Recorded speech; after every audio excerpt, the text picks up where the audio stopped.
అందరికీ నమస్కారం. ఈరోజు డే 154. ఇప్పుడు మనం మాట్లాడుకోబోయేది మన ప్రాచీన గ్రంథంలో శిశు అభివృద్ధి గురించి ఎంత అద్భుతమైన వివరాలు ఉన్నాయో గురించి. ప్రపంచం ఇప్పుడు బయాలజీ, మెడికల్ సైన్స్ ద్వారా తెలుసుకుంటున్న ఎంబ్రియాలజీ విషయాలను మన ఋగ్వేదం, అథర్వణ వేదం, ఆయుర్వేదంలో చాలా స్పష్టంగా చెప్పబడింది. ఉదాహరణకు ఋగ్వేదం 15వ మండలంలో శిశువు ఎలా పుడుతుంది, గర్భంలో ఎలా ఎదుగుతుంది అనే విషయం గురించి వివరంగా వర్ణన ఉంది. 3 నెలలు తర్వాత శిశువుకు స్పష్టమైన అవయవ రూపం ఏర్పడుతుంది అని చెప్పబడింది. 6వ నెలలో మానసిక వికాసం మొదలవుతుంది అని కూడా మన వేదాలలో చెప్పబడుతుంది. ఇంకా గొప్ప విషయం ఏంటంటే, చరక సంహిత అనే ప్రాచీన ఆయుర్వేద గ్రంథంలో శిశు అవయవాల అభివృద్ధిని స్టేజ్ బై స్టేజ్గా వివరించబడింది.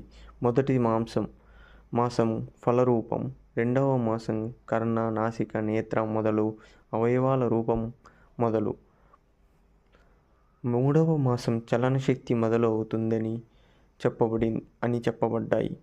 ఇవి చూస్తే మన ఋషులు పరిశీలనల ద్వారా గర్భాశయంలో జరిగే మార్పులను అద్భుతమైన స్థాయిలో గుర్తించి ఉండారని అర్థమవుతుంది.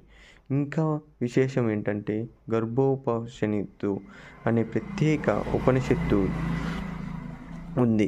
అది పూర్తిగా గర్భంలో శిశు వికాసం గురించి చెప్పే గ్రంథం.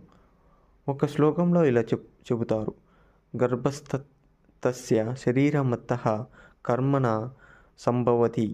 అంటే శిశువు మాతాపితల కర్మ ఫలితంగా మరియు శరీర ధాతువుల సమన్వయంతో ఏర్పడుతుందని పేర్కొన్నారు. మన ఋషులు పరిశీలన చూసి ఆశ్చర్యపడక తప్పదు. మైక్రోస్కోపులు లేని కాలంలోనే ఇలా లోతైన విశ్లేషణలు చేయడం సాధ్యమా?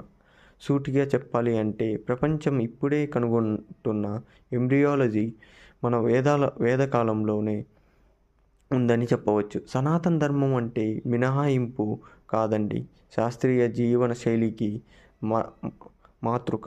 మరి రేపు ఇంకొక అద్భుతమైన సనాతన విజ్ఞానం గురించి మాట్లాడుకుందాం.